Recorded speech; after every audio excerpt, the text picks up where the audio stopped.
Welcome back to the Magnetic Marketing Podcast. On today's episode, Dan Kennedy is going to be talking about the mindset of money, the marketplace, and you. I hope you enjoy this episode.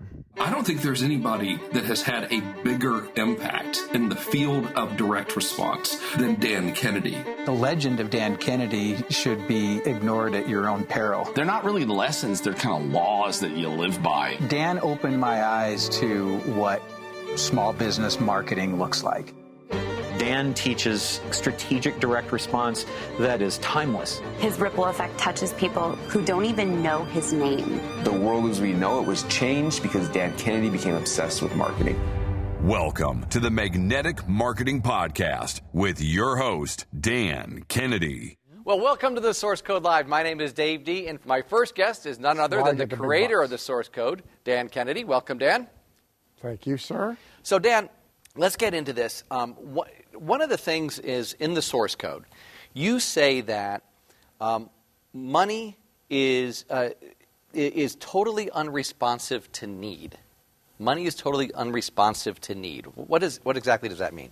Well, it is one of the things money's unresponsive to. So a lot of people in business believe that they should be compensated, that customers should flow to them, that money should move to them because they have needs. They have invested money, they have opened this place, they have stocked its shelves, they have bills to pay, they have payroll on the 15th, they have the government as a partner showing up every month, and that there should be some correlation between that and how the marketplace responds to them. There's also so if you watch Shark Tank at all, Sure. you will see probably 1 out of every 5 come before the panel of sharks. And really, instead of presenting their business or under any pressure at all from the sharks, they default to a labor pains story. They default to telling about all of the sacrifice and hard work and horrific pain that they have gone through to get this to this point, and how vital it is for them to get a shark to participate because I'm pregnant and I have 3 children and mouths to feed, because we have mortgaged our house and in their head they think that's relevant, and it is not relevant at all. Money doesn't care. Money goes to investments based on the merit of the investment. It goes to businesses based on the merit of the business to the people from whom it is getting money. Entitlement's the same way. People feel entitled to the money moving to them because they have great products, they give great service, they're nice to everybody, their place is clean, and they're good Christian folks who go to church every Sunday, right? And therefore, things should work out well. Right. And unfortunately, that is completely irrelevant to the reasons why money moves from place to place, person to person, and to any particular business. You know, what's really cool is what we did is we created action guides out of all of the points that you made in the seminar. And one of the points here is you talked about entitlement. We're going to talk about that a little bit later in another segment, but we take people through any area that they feel where they could possibly feel entitled and might not even know it. Because one of the things that you said at the seminar, the live seminar on which this program is based, is that any feeling of entitlement can stop the flow of money to you. Well, yeah. Look, these attitudes affect everything that you then do in the marketplace, right? And so they affect what you say, how you advertise, and you don't understand that they are underlying those things, but they are. And then they're in the way. And so prospects, customers, clients, patients, they can't really enunciate, even if you tried to have them do so, why they are off-put, why they are not attracted. But it is because this attitude is coming through everything they're seeing and hearing about the business. So, so Chris is coming up. So the chiropractor who says to you, if he's not getting the results he wants. And he starts to talk to you about how he's the best kept secret in town, and he's a better chiropractor than that schmuck Charlie that's got 5 offices and all the billboards and yada yada. And he begins to have that conversation with a consultant, with a coach, with a peer.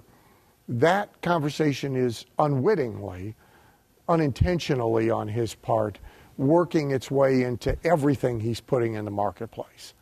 And that now is being perceived by prospective patients, and it is off-putting, because it is, you know, it's whining and crying, and you know, I mean, it's sort of like we're watching now the whole, you know, Trump campaign, and several of the other candidates are consistently whining about how all the air's been sucked out of the room, and they don't get any media coverage.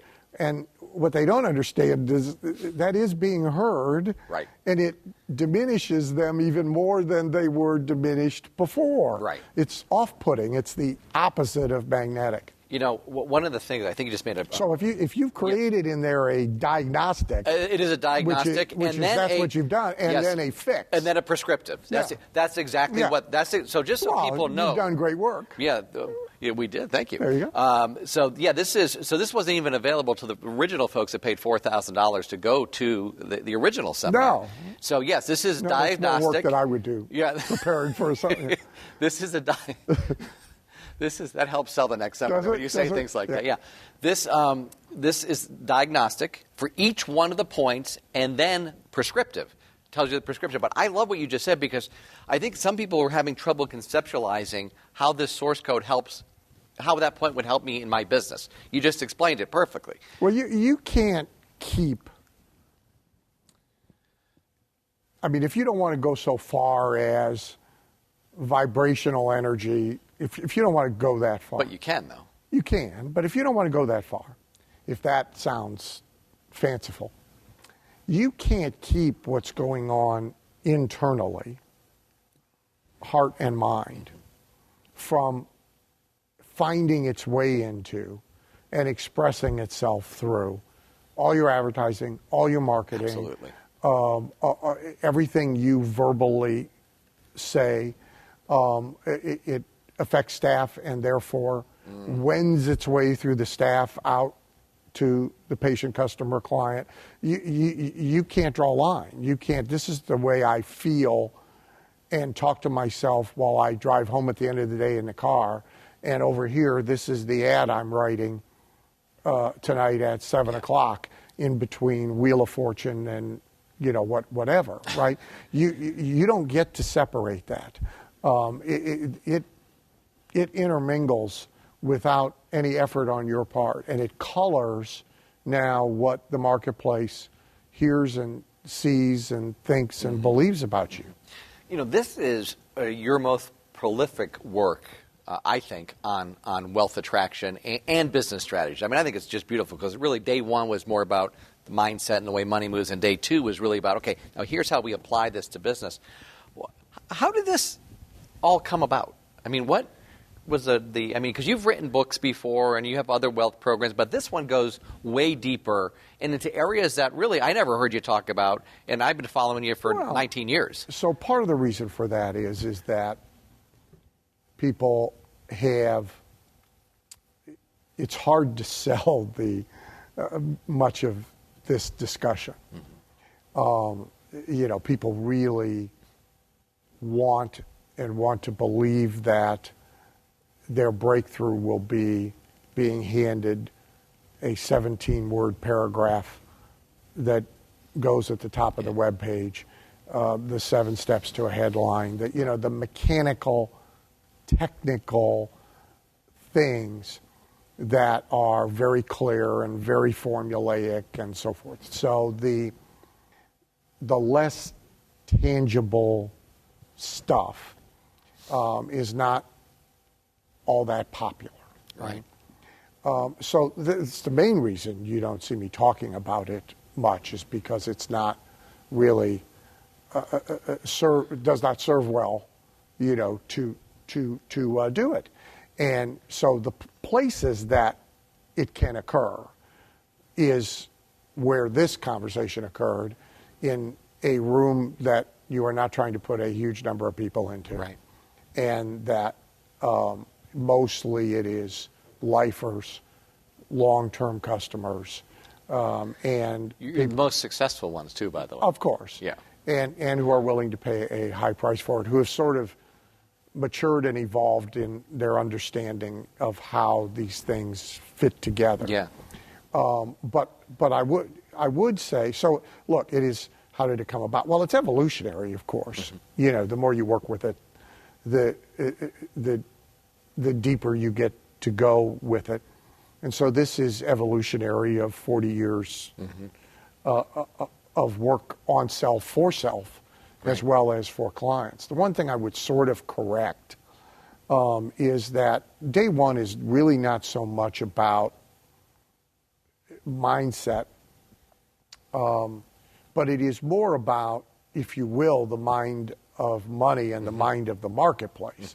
So it really, and the mind of the marketplace. Yeah, so it really is about the reasons why money goes here, doesn't go there.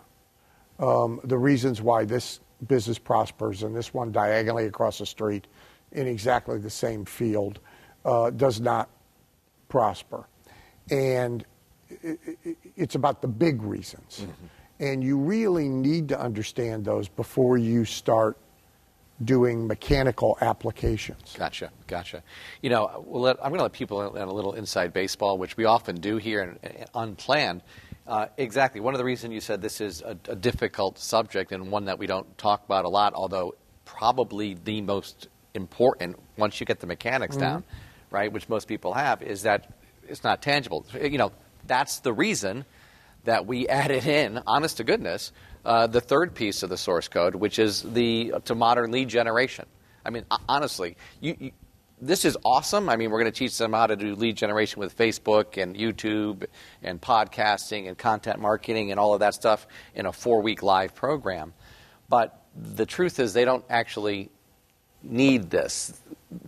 This is what they really need. Yes. This is what they really need. But this is the third piece that we added to the puzzle for that exact reason. Look, to a great extent, application becomes self-evident. Right. When you understand the behavior of money. But if I understand what that is correctly, that's your 8-week. Yeah, so we've got, there's 8 weeks. Yeah, exactly. Yeah. Implementation. Yeah, there's 4 weeks. Lead generation. Yeah, the first 4 weeks are lead generation. Okay, So, and then the next we take people through this step by step. So when you really have a thorough and deep understanding of why money behaves as it does in the marketplace, then you take an isolated area of application, like lead generation. First of all, if you then look at what you are doing, again, a lot becomes self-evident. Oh, gee, this is incongruent with how I now understand money behaves, right? But beyond that, there certainly are formulaic applications that can speed people's progress. And lead generation is an area, it ought not be the only area one works in because, right. If you pour a lot of leads into a bucket full of toxic systems on the back end. But it's a place that people can go and really see immediate impact. Immediate impact, I tweak this, I tweak that, and look, more people are responding to this. Yeah, so this outreach. Let's go there because in point number 4 of the source code, you say that money loves clarity. And that there are 5 areas that you say a business owner really needs to be super clear about. One of the 5 is audience and market. They need to be super clear about their audience and market. Explain that and why that's so important. Well, all bad advertising, all bad marketing, and all bad selling always defaults to being business-centered. So it's about the product's features and benefits, price advantage if it exists. Does it come in pink? Does it come in blue? There's a product right now being heavily advertised in direct response radio that is a stop snoring device you wear in your mouth while you sleep. It's called a Zephyr, I think, which try and spell that domain name. Are they sending people to the... Yes. Fantastic. Yes. Yeah, so 10 of the 30 seconds is spent trying to tell you how to spell. What is it again? It's a Zephyr, I think, or a Zephod or some... Right? But here's our latest campaign. And the Z is, but it's actually an X. Yeah, now remember, this is a device you wear in your mouth at night in the dark. Yeah. Right? Its latest ad campaign, somebody's decided it's very cool that they now make it in pink. That somehow this will make it more palatable. Okay, so see, this is bad advertising and marketing because it's focused on the wrong thing. It's focused on the thing. Right. Right? And what's most important is the who will wear who and why, right? Right. And so when you understand, say, the marketplace responds cut up into little individuals. That's right. Right? That's what happens. Yes. There really is no marketplace. Right. There really is no market of small business owners. There is no market of recently divorced women. There is no, right? It cuts itself up into tiny little fragments almost all the way to each individual. And it is clarity about who the individual is that you are most appropriate for or are making yourself most appropriate for that matters most. So you can't really do good messaging without that clarity. Right. And if you get into the mechanics of messaging without that clarity, that's step before. Okay, I'm going to write a headline. Right. Okay, I'm going to write an ad. In the old days, it used to be the Yellow Pages rep is standing at the door. Crap, we need a Yellow Pages ad. Right. If you do that without that clarity, what you do will not be magnetic to money. It might be technically competent, right, but it will not be magnetic to money because it was not aimed at a very specific person. Yeah, fantastic. Okay, let's introduce our first special guest, Dr. Chris Tomshak. Dr. Tomshak is the founder and CEO of HealthSource Chiropractic. It is the largest, fastest growing chiropractic franchise in the world. We nearly, check this out, 400 clinics. 400 clinics, and he did it like fast. Lightning speed. Lightning speed, all right? And nearly 8 million patients cared for. He is really, really a successful guy, really has got a very successful healthcare model that is focused on patient outcomes and on excellent care. So let's bring him out here, ladies and gentlemen, Dr. Chris Tomshak. All right. All right. Hey, Chris. Good to see you, sir. Dr. Tomshak, good to see you as well. Thank you for joining us, my friend. I'm glad to be here. 8 million cared for out of 11 million isn't a bad, right? Man, that's a lot of people. It is a lot of people. That is a lot of people. Well, thanks for joining us. By the way, don't forget, if you've got a question for Dan or Chris, you want to enter them into the chat box. Chris does not do consulting outside of it. You don't do consulting outside of your own business. No. Okay, this is a golden opportunity for you. So, Chris, can you just tell us your story? Introduce yourself to the people who don't really know, and tell us your transformation story, really, how you were a chiropractor, now you have an empire, really. Well, truth be told, the transformation started in '99 when I became, I believe it was called a silver member, which was the lowest rung, which doesn't exist today, right, of the predecessor of GKIC. And that... I think we have two. Well, that started the process. They don't know it. Don't know it doesn't exist. They're still wandering around. You see them occasionally in the halls at an event. It is unbelievable. I'm screwing with you. Okay, all right. I have some of those old newsletters, though. Yeah. So it started back in '99. Yeah. I've got kind of a unique background. I'm both a chiropractor as well as a business guy. You know, I've got a business degree, worked on a master's, the whole bit. So my first love has always been business. And so and I don't remember, people have asked me how the gravitation happened where I got pulled into your world. I don't know. No. But I'm glad it did, because that was '99, and that started the transformation of, okay, let's dig into the business realm. Let's dig into the marketing realm. Let's build this thing. And so we started doing just an enormous amount of marketing, and that built up the clinic to the largest one in the state. And then I opened up some multiple clinics and got bored. And I was in a mastermind meeting, my very first mastermind meeting, with Dan in your basement.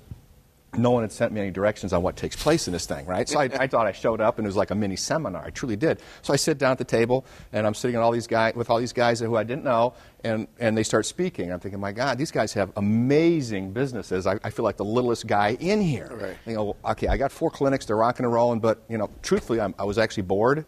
Got it down to where I was running these things in about an hour and a half a day, and I wanted to accomplish so much more. So I'm sitting there thinking, what am I going to talk about? The 4 clinics that are boring me, or do I talk about what do I do? What do I do? What do I do? So I'm having a mini panic attack at the table, and I came up with the idea. Well, what we've done is systems-based, systematized. It should be replicable, and so I threw it out when it was my turn to speak. I thought, well, what do you think about a franchise? And the words I remember from Dan were, and I'll paraphrase, I've always cautioned everybody against. Don't run away from a franchise, from starting one. But you said, I think this thing's got legs. Wow. And so that started the process, and here we are today. So it happened out of panic. Basically, yeah. Yeah. I didn't know what to say. Well, that's. Let me just ask you. So you, as a chiropractor, so you did strategies and things like that, all the stuff that we teach here, that totally go against what everyone else was doing. What gave you the impetus to do that? To follow a different path? Like, people would say, well, that's not how we do it here in the chiropractic profession. Well, it was both in and outside of this organization. I've always been a voracious reader, and I've learned that if everybody's pointing in a certain direction, it's probably a good idea to point yourself in a different direction. Yeah. Maybe the opposite direction might even be smarter. And then I heard Dan hammer that one home, that always go in the opposite direction of the herd is how Dan packaged it. Right. And so I decided to follow that advice. It was just a decision. Let's do something. Let's just do the antithesis of what everybody else is doing, and it worked. So, how quick? We joked about how quickly you got to 400 and still, growing like crazy. How quick actually was it? How fast did you get to like 100? And then, because every time I see you, like, we opened up 25 more, we opened up 30 more. It's incredible. Well, we opened up 6 in the last 30 days. Okay, so there you go. See, he's always got something like that. That's right. Well, we opened up we started the franchise in April of 2006, and then by December 31st we were sitting at 63. So that was the trajectory was started that way, and that was in no small favor from Dan. You hooked me up with a strong joint venture, if you remember. Mm-hmm. The title of the fax was Lemons to Lemonade, mm-hmm. And I still have that. And that started us off on a nice trajectory. Now, it hasn't always been on a skyrocketing trajectory. There's times when you've got to cull some of the people who just truly don't belong as part of the family because they just don't want to do things. And so, we engaged in a large process of that in the last couple of years, and are bringing on, through very targeted programs, really good candidates. So one of the things you heard Dan and I talking about before you came out was, having clarity about your target market. How important is that for you in your growth of your franchises? Oh, it's massively important, but not just from our business, but it's also hugely important for our franchisees. So we've got 2 distinct target markets. We've got the target market for us as the franchisor, and we know that target market. We know exactly what it is. And when you're shooting buckshot, and it's just spraying out all over the place, well, that's what you get back, right? And those bullets that are way outside the target, those new franchisees, so to speak, or those new members, those are the ones that truly don't belong. So you target it down to that sweet spot, and you get, when you've done it correctly, you get candidates that truly belong within the organization. So what would you say to people, and Dan, this is for you too, what would you say to the person, and because we get this all of the time, yeah, but if I target, I'm not going to make as much money because there's so many people out there. How do you answer that, Dan? Well, so I think Chris was very clear about the patient profile, which is why he built such a successful multi-unit practice of his own, is great clarity about who should be coming in that door and who should not be coming in that door. And now great clarity, and probably greater and greater clarity about who should be accepted as a franchisee and who should not be accepted as a franchisee. But also in both cases, to the earlier point, he violated all sorts of industry norms. Right. In advertising and marketing the practices, and in flipping the switch on the fast growth of the franchise. I think that the belief that when you deliberately narrow your focus, which the clearer you are automatically, the more of that you do, that you are sacrificing a lot of money, and that the path to the most money is being the most broadly appealing to the greatest number of people in a market. It, again, that is opposite to how money itself behaves. Mm-hmm. So money itself is drawn to a place that is specifically for that little hunk of money, those people. You see money moving at premium prices, so with greater price, greater profit elasticity, and with greater efficacy to somebody who is specializing one way or another, rather than someone who is trying to be very generic. Mm-hmm. And the fear of, we're going to leave 50,000 people behind and only have 5,000, ignores differential value of customer, it ignores competitive advantage, it ignores all these other aspects that can make the 5,000 worth a lot more than the 50,000. And as a practical matter, you never would have got the 50,000 anyway. Mm-hmm. So Chris, part of the source code program has to do with thinking and in your thinking process. How important is mindset, not as opposed to, but in addition to the technical aspects like herd building and lead generation, all that kind of stuff? How important is it to you? It's so important that it's what I address before I get out of bed every single morning. Really? Oh, yeah. This is the minute the alarm goes off, if I didn't wake up right before the alarm goes off, I go into a 3 to 5 minute process where I work strictly on my mind before my feet hit the floor. It's that important. Really? Yes. So I want to get into this because one of the bonuses that people get was Dan's personal modus operandi day, which was one of my favorites. All right, so this was a $2,000 a one-day event, and you get that as part of this. And this goes over your procedures and your systems and everything like that. And you talk about what you do in the morning when you get up, what you do.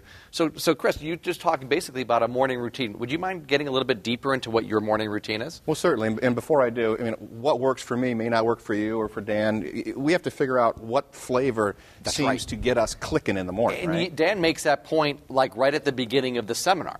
He says, "This is what I do. Take the pieces of it that work for you." The idea is to give you a jumping point so you can create your own systems, your own strategy. But to have a system. To have a system for everything. So most people have no personal operating system. To have a system for everything. At all. They have a business operating system, right? It may or may not be a good one, but every chiropractor you talk to about becoming a franchise, they have an operating system for the practice, right? The door gets opened, the lights get turned on, patient appointments get scheduled, there's a call back for people that don't show up.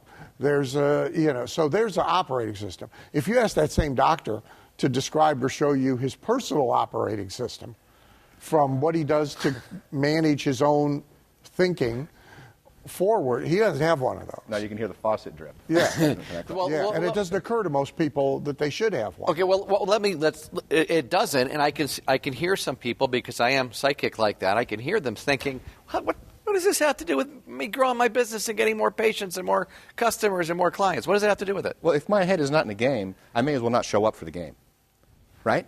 And would we not hear coaches say that when we were kids? Right. And I truly, I believe that's the value of sports, is learning how to get your head right, learn how to compete in life. Well, I've had many coaches say that. If your head's not right, you shouldn't be here. Well, I feel the same about business, about life, because I do this routine on Saturday and Sunday, every day of the week. Well, do you mind sharing what it is? Everything. Do you mind sharing what certainly, it is? It's very quick. It's a couple. I focus as soon as I wake up, and how I get myself in a new habit is just. My father used to said a couple wise things. One is Jesus loves duct tape, and Jesus loves sticky notes. So I put a sticky note with what the habit I wanted to inculcate in my life. I put it right on the alarm clock. Right, so the first thing I would see as soon as I woke up. That's how I got that ingrained. I don't need it anymore, obviously, but I needed it for 30, 35 days. as soon as I wake up, I focus at least 1 minute to 2 minutes, possibly 3, depending upon what's going on in my mind, on just things I'm grateful for. Just so I'm instantly getting away from what normally would happen, which is, oh my God, what do I got to get done? Problems. Okay, I'm already 10 minutes late. Let's move. It slows it down. So what am I grateful for? Get my mind in a good place, and then I focus on what are the 3 big things I've got to do today. That's it. What are the 3 big things? I don't focus long. I just see it, then I see it being done perfectly. What does that feel like? What does it feel like? So I spend 10, 15 seconds on each. What does that feel like to just nail that thing? It feels great. I move on to the second one, the third one, and then I start my day. Wow, fantastic. Fantastic. I mean, you can do this, right away. So we're going to be taking your questions for both Dr. Tomshak and Dan in just a second. But Chris, if you had to ask Dan a pressing question about wealth attraction, what would you ask Dan? Wow. Okay. For wealth attraction, because it's such an expansive topic, I would say there's so many things that we could talk about, that you could talk about, and so many things that you've written about. What would you say are the 3 most important, most integral steps to implementing a wealth attraction mindset, or a into attracting wealth attraction into your life? What are those first most important 3? Number 1 is buy this. Buy this. Buy this is number 1. You're trying to help me, are you? No, I'm trying to make some sales. Yeah. In fact, if you just put this under your pillow. Is that how it works? Yeah. You don't even have to open the box. You have to put it's this amazing. under the pillow. You'll appreciate this. I have a copyrighted client right now who wants double the results they've been getting. Only double. Oh, yeah. But it turns out they don't want to change anything, so they're balking at changing any and everything that they're doing. And I've tried to explain to them that just giving me the $164,000, this actually won't get this done. I wish it did. Well, I'll write a check right now. But unfortunately. So look, first thing is getting as many of the big obstacles out of the way. Yeah. So, most people, I talked about it at the seminar, most people actually have an obstacle course that they are asking money to navigate to get to them, right? They have mental and emotional stuff in the way. They have practical stuff in the way. And so they have this obstacle course outside the door. And, there's other places dough can go. So the first thing is the whole, how am I sabotaging myself? What's in the way here? And it can be a practical thing, like in your world, the doctor's office that doesn't answer the phones, right? Literally, they let everybody go to lunch at the same time, and they put the phones on answering service. Well, that's an obstacle in the obstacle course out there, right? So the first thing is, get rid of as many of the obstacles as you can. Make it easier for flow to come your way. And you don't necessarily need a bunch of new stuff. You don't need more video on your website. You don't need 6 more social media. Get rid of the stuff you got in the way. Again, in your world, and you know this, a bunch of these offices have one battle axe Bertha, right? She's the toxic person affecting everything. Right. If you can finally get Doc to get rid of Battle Axe Bertha, magically, there's more new patients, more people showing up, more case acceptance. So that's the first thing. When I have an opportunity to work with people personally about this, that's the first place I go. Is let's figure out all the obstacles that are in the way between you and money, how you think, how you talk, how you behave, your personal operating stuff, and your business. And that's pretty consuming in and of itself, right? You almost don't need the other 2 answers. That one's plenty. But if I was going to pick a second one, then I would say on the personal operating system side, it would be becoming as ritualistic about what you do as is humanly possible. So the less the less flexibility in reality in your days, in your behavior, in your response to this need, this problem, this task, the more it is what you're doing to yourself in the morning is creating deja vu later in the day, right? I've already done this in my head. This is how I do it. Now I'm just going to do it again, right? The more of that, and it's why personally I try and have as little unscheduled, unorganized time as I can, and I try and lump together as many like items as I can. So it's why I do a phone day and not phone calls all during the month and so forth. So, but it is about finding, to your point, what works for the individual that makes them more productive. That's, really the second thing. Because, see, the business, whether it's 4 clinics or 400 clinics, to a great extent is a reflection of the individual at the helm and what's going on with that individual. It doesn't matter if it's 4 or 400. It's still a reflection of that. Fantastic. So look, here's the thing. All right? Best tools, worst tools, good advertising, bad advertising. That's only part of the puzzle. And so in a network, Chris's, where they are all basically using the same stuff, right? So there's 400 HealthSource clinics. Absolutely. I think there's 1,200 Miracle Air centers, when I did a lot with Miracle Air. There's, I think, about 800 Sleep Number bed stores all across the country, okay? They are all selling exactly the same products and services. They are all using exactly the same advertising and marketing. It's standardized except for the proprietor and the people in the business, right? And yet it is arranged in a pyramid. And so there are 1% who are outperforming everybody else by a huge margin. There's 4% who are stars. There's 15% who are making very good incomes.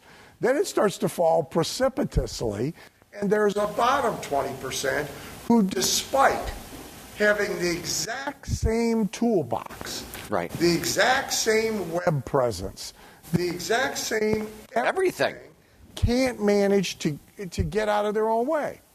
So it's a profound demonstration of the fact that the person matters as much as everything else. And it's natural for you to want that not to be the case. Sure. Right? If I just have the right stuff. Right. If I just have the right button in the right place on the site, if I just have the right signs in the store, if I just have then how I think, how I behave, how I get others around me to think and behave, the energy I give off to the marketplace shouldn't matter. But it clearly does. So when you narrow your focus just to mechanics, right? So, there's a technical or clinical aspect of every business. In a restaurant where Becky comes from, there's the kitchen, right? Is the food any good, right? In Chris's business, there's the actual chiropractic treatment. Does the person get out alive? Are they helped? Are they harmed? Do they get out alive? Okay, so there's a clinical... That's a key metric in the chiropractic office? Yeah, well, in the restaurant business, it's what percentage of people do you food poison every month. Gotcha. It's an important metric. So there's this technical, clinical aspect of a business, right? Then there's the advertising, marketing, selling aspect of the business, which is mechanical, right? Then there's this intangible part of the business that is harder to talk about. And it is more personal. And it is, therefore, more resisted because the thing most people like to have least is a mirror. Right. And so to think that you can have these two and not have this third piece and be actively working on this third piece on a day-to-day basis really reveals either a great misunderstanding of how the marketplace works, why money is attracted to one person, place, or thing, and not, attracted to another. One of my titanium members was flying home from a mastermind meeting we had at Disney, and she found herself in first class next to a high-ranking executive from Universal Theme Park. And she said she'd been at Disney. He said, did you come to the, she said, no, we were at Disney. And he said, well, it's very frustrating to us. And he expressed to her, he said, we're doing the same things, and we are not getting the same results. Right? And what he doesn't understand is this third piece right. of the business. Yes. Right? Yeah. And to her credit, she did not attempt to explain it to him. In the first-class flight, she sort of excused herself from the conversation and disappeared into her pad because it would have been futile. Right. But that's what everybody misses when they poo-poo this. Right. When they're impatient with this. Right. Yeah. I need to pay the light bill tomorrow. Give me an ad. Right. Well, but see, he's right. Mechanically, the Universal Theme Park is doing, and he went on to say, he said, look, we got an express pass. Look, we put guides in. Look, we went and created park inside park, like with Harry Potter. Yeah. Look, we're having extra park hours for VIPs. We do exactly what they do. And we don't get the results they get.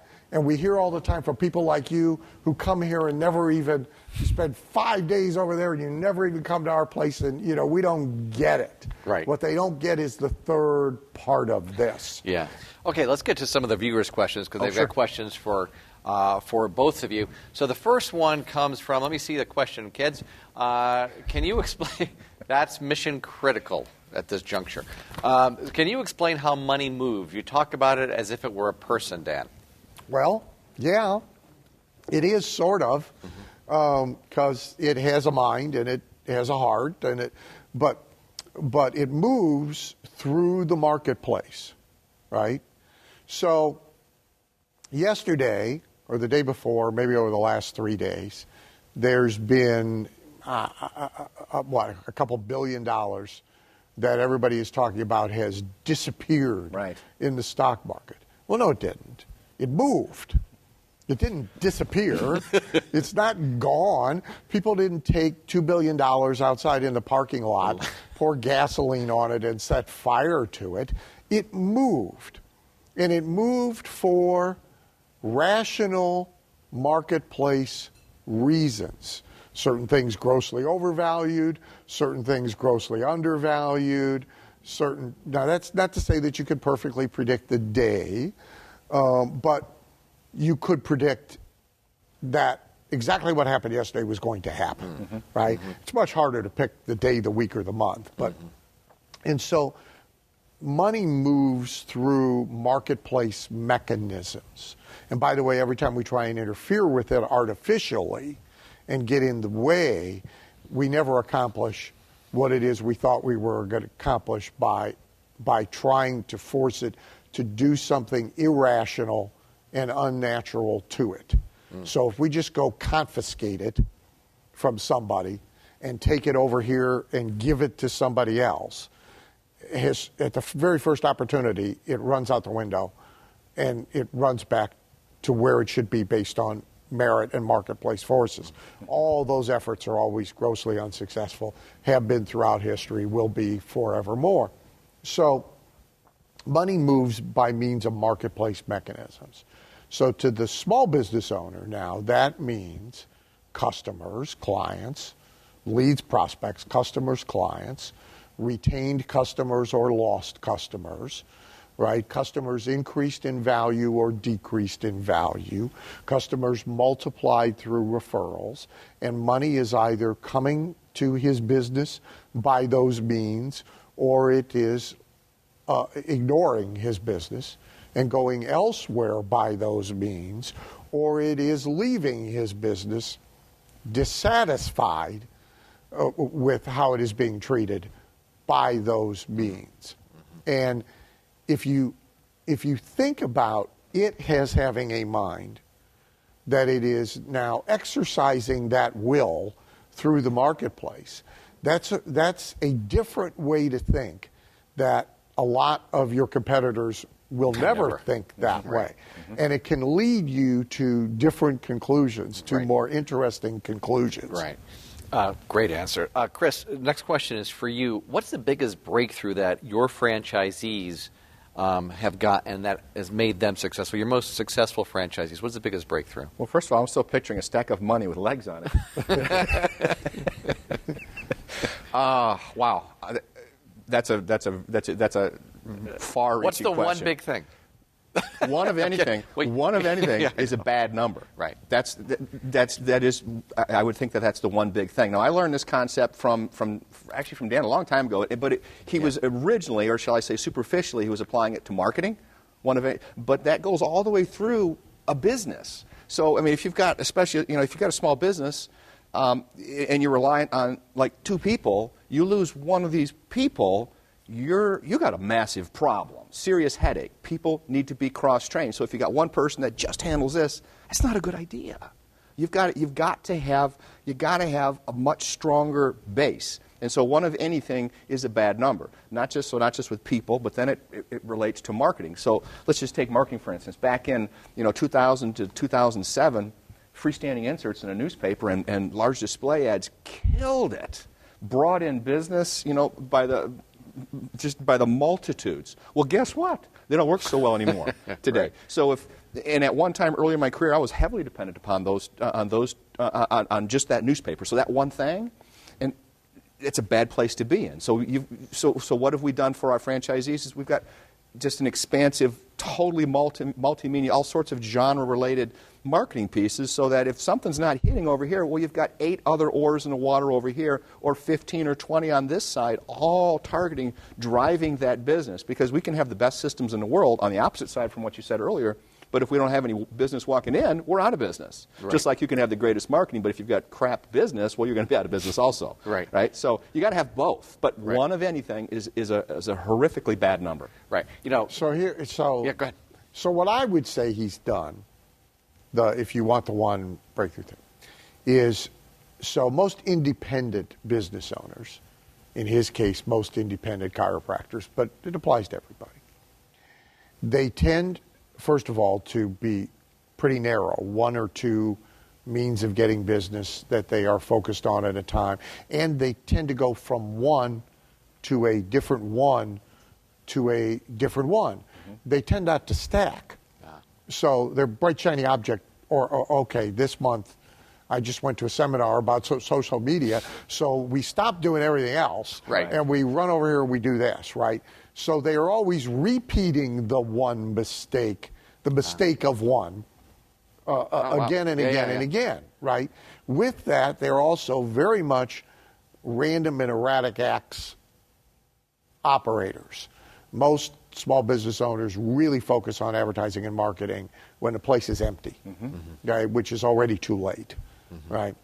And so what he's done is imposed organization and discipline and diversity on these business owners. And then the most successful ones take to it and embrace it. And if you went toward the bottom of your pyramid, you would find doctors resisting it. Every time. Every time. Yeah, absolutely. Thank you for listening to the Magnetic Marketing Podcast with Dan Kennedy. If you love hearing in on these lost Dan Kennedy talks and speeches and calls, then please let someone else know about this podcast. That's how you can help it to grow. And the more it grows, the more free Dan Kennedy we can bring to you. Also, Dan would love to give you the most incredible free gift ever, designed to help you make maximum money in minimum time. Now, this free gift comes with almost $20,000 in pure money-making information for free just for saying maybe. You can get this gift from Dan right now at nobsletter.com. Not only will you get the $20,000 gift, you're also going to get a subscription to 2 marketing newsletters that will be hand-delivered by the mailman to your mailbox each and every month.